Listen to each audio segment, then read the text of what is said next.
네, 정치권 현안 인터뷰로 만나보는 시간입니다. 오늘은 신동욱 국민의힘 최고위원 모셨습니다. 자, 신 최고위원 어서 오세요. 예, 반갑습니다. 네, 최고위원 당선되신 이후로는 처음이네요. 오랜만에 불러주신 것 같아요. 네, 축하드립니다. 일단. 자, 일단 국민의힘 지금 장외 집회 중이죠. 어제 서울에서 또 열렸는데 같이 가셨었나요? 예, 갔고요. 장외 집회 중은 아니고 이제 네. 장외 집회가 이제 지난주에 대구에서 하고 이번에 이제 서울에서 했는데 네. 뭐 이걸 저희가 매주 하거나 이런 건 아니고 지금은 뭐 상황이 워낙 이제 엄중한 상황이라고 저희가 판단을 하고 있기 네. 때문에 그래도 국민들에게 알려야 될 시기에는 저희가 알려야 될 것들을 주장을 해야 되겠다. 이제 그런 취지에서 하는 것이고 뭐 당분간 또 언제 다시 장외로 나가서 저희가 이제 국민들에게 말씀드릴 일이 있을지는 아직 결정된 건 없습니다. 아직 계획은 없으신 거고요. 예. 어제 집회 분위기는 어땠습니까? 뭐 굉장히 그 이제 대한문 앞에서 네. 저쪽 숭례문 쪽까지 거의 다 꽉 찼고 이제 처음에는 그 절반의 차선을 이제 차량 통행을 허가를 했는데 나중에 이제 우리 지지자들이 많이 오셔가지고 네. 나중에 거기까지 막고 했으니까 뭐 저희가 생각한 것 이상으로 많은 분들이 나오셨다 그렇게 보고 있습니다. 네, 뭐 장외 집회를 통해서 자, 그럼 국민의힘이 국민들한테 진정 알리고 싶어하는 바는 어떤 겁니까? 저희는 대한민국이 굉장히 위태롭다고 생각을 하거든요. 네. 요즘 현대 정치에서 선거 독재라는 말이 있습니다. 네.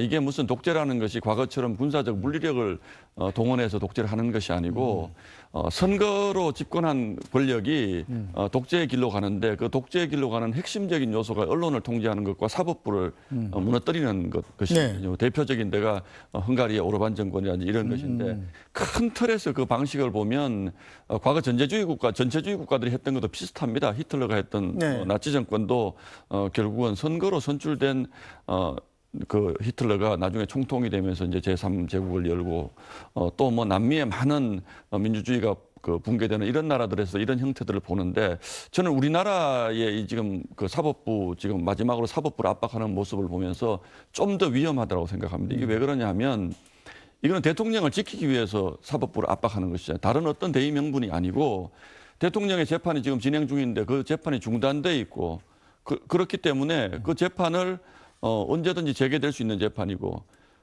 이렇기 때문에 사법부를 압박을 해가지고 네. 뭐 대법관 숫자를 증원을 한다든지 또는 대법원장을 본인들 마음에 들지 않는 재판을 했다는 이유로 물러가게 만든 이런 것들은 선거 독재 중에서도 가장 악성 선거 독재로 가는 길이거든요. 그래서 이 부분들을 저희가 국민들이 꼭 좀 알아주셨으면 좋겠어요. 그래서 저희가 뭐 장외 집회하는 것에 대한 비판적인 여론이 있다는 것도 저희가 잘 알고 네. 있고 하지만 지금은 그런 것들을 저희가 다 따져서 할 수 있는 상황이 아니고 많은 국민분들이 장외 집회 형식적 문제 이런 것보다는 정말 한 분이 나와서 저희 말을 듣더라도 네. 이런 문제가 있다. 대한민국이 이렇게 위험하다라는 것을 저희는 알릴 수밖에 없는 그런 절박한 시점이라고 근데 생각합니다. 어쨌든 뭐 장외 집회가 중도층 지지 호소에는 좀 한계가 있다는 당내 지적도 좀 수용하시는 겁니까? 뭐 기본적으로 당내의 그 어떤 것보다도 네. 이제 어떤 뭐 이렇게 그 뭐 장외 집회라든지 또 그것으로 인한 뭐 불편이라든지 이런 네. 것들을 싫어하시는 분들은 있죠. 그래서 국회가 국회에서 할 일을 하면 되지라고 말씀을 하실 수도 있는데 네. 그런 부분들이 뭐 저희가 그렇게 그냥 얌전하게 지금 대여 투쟁을 할 만큼 상황이 그렇게 간단치 않다라는 말씀을 양해 말씀드립니다. 네, 어쨌든 뭐 다음 장외 집회 계획은 없다고 그러시니까 적당히 좀 엑시트 전략을 세우는 건 아닌가 이런 생각도 좀 드는데요. 아니 근데 엑시시라고 하면 네. 과거의 경우에는 일체 국회 일정을 다 보이콧하고 밖으로 나갔을 경우에 그럼 그 엑시시 그럼 들어올 수 있는 명분이 있어야 되잖아요. 네. 근데 저희는 지금 장외 집회만 하는 것이 아니고 지금도 필리버스터 지금 그렇죠. 하고 있거든요. 예. 국회에서 모든 상임위 뭐 저도 내일 이제 입법 청문 예. 대법원 청문을 해야 되는데 대법원장 청문회라 이런 국회 모든 활동을 저희가 합니다. 네. 거기에서 또 할 수 있는 건 하고 또 밖에 나가서 한 분의 시민들이라도 더 저희가 주장할 것이 있으면 더 하겠다 이런 것이기 때문에 뭐 엑시시다 이렇게 얘기할 필요는 없습니다. 그거는 필요하면 하는 것이고 네. 또 안에서의 그 투쟁이 더 중요하다고 생각하면 또 열심히 하고 뭐 그렇게 할 생각. 네, 뭐 신덕 최고위원도 뭐 국회에서 필리버스터에 지난번에 엄청 예, 예. 긴 시간을 또 하셨고 지금도 국민의힘은 어제는 뭐 17시간 한 예. 박수민 의원 같은 경우. 그렇기도 하고 어쨌든 또 하실 텐데 예. 국민의힘 입장에서는 뭐 지연 24시간 지연시키는 거 외에는 사실은 이 법안을 막을 만한 의석수이기 때문에 없기 때문에 좀 무력하지 않나 이런 생각도 듭니다. 물론 이제 그 저희가 법안 한 건 한 건을 보면 시간만 늦출 뿐이지 네. 막을 수는 없습니다. 그런데 저희가 이제 이런 것은 국회에서 할 수 있는 지금 국회 선진화법 하에서 할 수 있는 마지막 수단입니다. 모든 네. 법안을 필리버스터 하겠다. 그 법안 중에는 저희가 발의한 법안들도 있지 않겠습니까? 그럼에도 불구하고 모든 법안 필리버스터를 하겠다고 하는 이유는 네. 지금 국회를 운영하는 민주당의 방식이라는 것이 이걸 과연 민주주의 국가의 국회라고 할 수 있는가? 네. 어떤 협의도 양보도 타협도 없이 그리고 야당의 존재를 인정할 수 없다. 또는 뭐 사람과만 악수한다. 네. 지금 민주당 지도부가 그렇게 나오고 있는 것이기 때문에 이것이 비록 하루하루 연장하는 것에 불과하다고 하더라도 국민들께는 저희는 그렇게 알릴 수밖에 없는 민주당의 지금 입법 독재의 네. 실상을 알릴 수밖에 없는 것이기 때문에 법안 하나하나로 보면 그게 무슨 소용이 있나 그렇게 말씀하실 수도 있겠습니다만 네. 그러나 전체적으로 저희가 국회가 처한 상황을 설명하기 위해서는 이 방법도 불사하겠다라는 것이 자, 저희. 근데 이 체력적인 문제도 있고 민주당에서 보니까 이 비쟁점 법안까지 필리버스터는 아마 못할 거다. 이렇게 전현희 최고위원 같은 경우는 그렇게 얘기하던데요. 그렇게 희망사항이겠죠. 아, 저희는 그래요? 할 수 있습니다. 예, 저희는 할 수 있고 오히려 물리적 부담은 민주당이 더 많이 느낄 겁니다. 왜냐하면 법안 한 건을 24시간 필리버스터 하면 그 필리버스터를 해제하기 위해서 네. 5분의 3이 들어와야 되거든요. 그러면 민주당 의원 다 와야 됩니다. 그러면 이걸 하는 동안에 사실 민주당이 훨씬 더 이것을 진행하기 어려워지는 것이죠. 그러니까 저희는 뭐 법에 정해진 대로 뭐 필리버스터를 계속 해 나가면 되는 것이고 이거를 민주당이 막으려면 하루도 민주당은 뭐 예를 들어 2달을 한다 그러면 네. 하루도 민주당은 국회를 비울 수가 없습니다. 자, 이런 가운데 어쨌든 방송미디어통신위원회법 같은 법들이 통과가 돼서 이진숙 방통위원장이 자동 면직되지 않았습니까? 이진숙 방통위원장 같은 전 방통위원장이죠, 이제. 예. 이 그냥 안 있고 헌법 소원 제기하고 끝까지 싸울 태세던데요. 어떻게 보고 계십니까? 당연하죠. 이런 법이 있습니까? 한 사람을 내쫓기 위해 가지고 법을 그러니까 멀쩡하게 있는 조직을 완전히 해체하고 그 기능을 그대로 승계하는 이름만 바뀐 그야말로 문패만 바꿔다는 법인데 집은 그대로 있고 네. 이거 하나가 말이 되지 않고 지금 정부조직법 개편하는 거 보면 뭐 환경부 같은 경우에는 기후에너지 환경부 이렇게 바뀌지 않습니까? 네. 그런 논리로 한다면 지금 환경부 장관도 면직을 시키고 새로 임명을 해야죠. 그런데 유독 이 방통위 원장만 이렇게 면직을 할 수 있게 부칙에 넣었습니다. 네.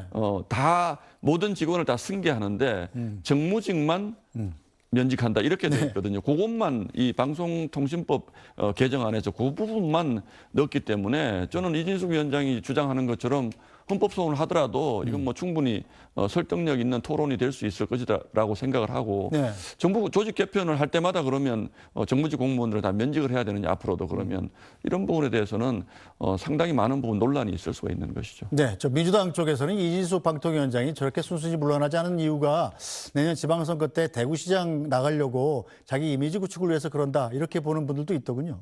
그거 한 가지 때문에 그렇게 했다고 생각하면 너무 이건 잘못된 생각이고요. 네.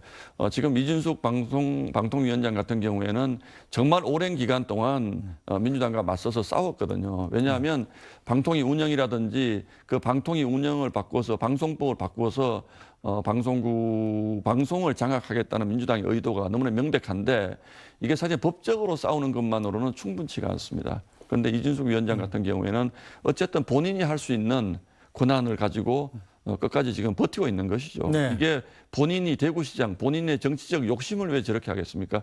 이진숙 전 위원장은 이렇게 돼 가지고는 대한민국의 지상파 방송, 뭐 종편 또는 민영 방송, 뭐 뉴스 채널들이 과연 정권으로부터 자유롭게 독립적으로 방송할 수 있는 네.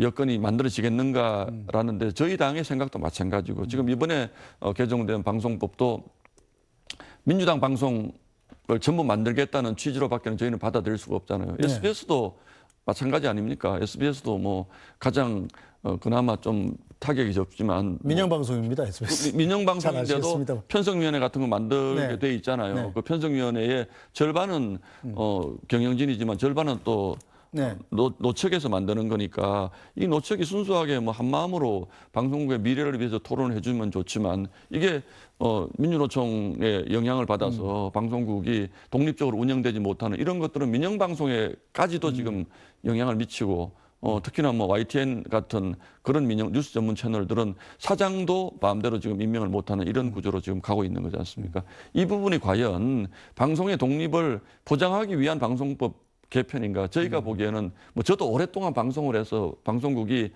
어떻게 권력과 맞서 싸워왔던가를 제가 너무나 잘 아는 사람 입장에서 보면 저는 속수무책일 거라고 생각을 하고 있습니다. 알겠습니다. 자, 조희대 대법원장 얘기 좀 해보죠. 자, 조희대 대법원장 내일 민주당이 사실상 단독 소집한 이 청문회에 불출석하겠다 사유서를 냈습니다. 자, 민주당 입장에서는 지금 조희대 대법원장 내일 안 나오고 계속 이렇게 나가면 탄핵할 수도 있다. 뭐 이런 발언까지 심심찮게 나오던데요. 어떻게 보고 탄핵 계십니까? 요건이 저는 될 거라고 생각하지 않고요. 뭐 하더라도 그런데 문제는 이 청문회라고 하는 것이 조금 전에 토론을 잘 들었습니다만 어쨌든 지금까지는 전혀 입증되지 않았던 조희대와 한덕수가 이재명 대통령을 대통령 후보에서 내리기 위해서 만나서 모의했다. 그 모의를 했다는 만남이 있었다는 가짜 뉴스를 가지고 지금 이 청문회를 만들어내는 것이거든요. 네. 그러면 우리가 사법부 독립이라는 큰 얘기를 하지 않더라도 어떻게 이렇게 청문회를 합니까? 이 과정에 저희와 전혀 협의한 것도 없고 민주당만의 그 일방적으로 청문회를 하게 되는데 조희대 대법원장이 이 자리에 나와서 무슨 얘기를 하겠습니까? 언제 만났습니까? 어디서 만났습니까? 라고 계속 물으면 국민 일부는 정말 만나긴 만났나 보다 이렇게 생각할 수도 있는 것이고 이런 식의 뭐 100번 양보해서 사법부 개혁이 필요하다고 하더라도 이런 식으로 대법원장을 국회에 불러가지고 망신 주고 그거 가지고 대국민 정치 공세하고 선전선동하고 해서 사법부를 압박하는 모양새 이거는 결코 민주당에게도 도움이 안 될 거라고 저는 보고 있습니다. 사실은 조희대 대법원장 청문회는 추미애 법사위원장이 여당 의원들과 일방적으로 그냥 의결해 버린 거잖아요. 법사위원이시잖아요. 제가 법사위원을 하고 있는 도중에 거기 계셨었죠. 도중에 갑자기 새로운 안건이 올라온 겁니다. 그러니까 저는 이게 민주당의 법사위원들도 도장은 찍어줬는데 실제로 이게 어떤 취지로 이렇게 하는 건지 설명을 들었을까 싶을 생각이 들 정도로 전격적으로 올라온 것이고 민주당의 지도부도 몰랐다는 것이 뭐 나중에 취재로 확인된 부분들인데 그러면 우리가 추미애 아까 그런 말씀 법사위원장의 어떤 정치적 욕심이나 저는 이제 그렇게 규정을 하거든요. 지금 법사위라고 하는 것이 대한민국 정치의 뭐 가장 핫콘으로 지금 국민들의 주목을 받는데 이게 전혀 기능을 하지 못하는 아수라장이거든요.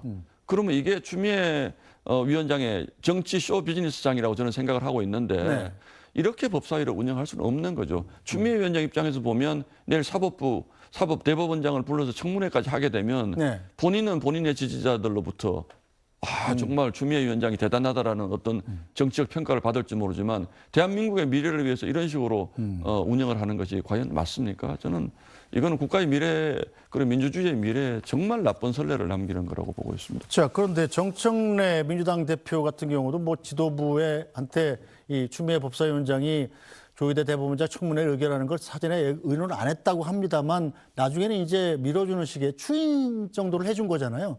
그럼에도 불구하고 민주당이 계속 이 조희대 대법원장에 대한 압박을 멈추지 않고 조희대 대법원장 없는 이 맹탕 청문회를 하겠다 이렇게 하는 입장은 이유는 뭐라고 생각하세요? 그러니까 저는 애당초부터 지금 대법관을 5명을 부르는 청문회 하는 것이지 않습니까? 다른 사람을 떠나서.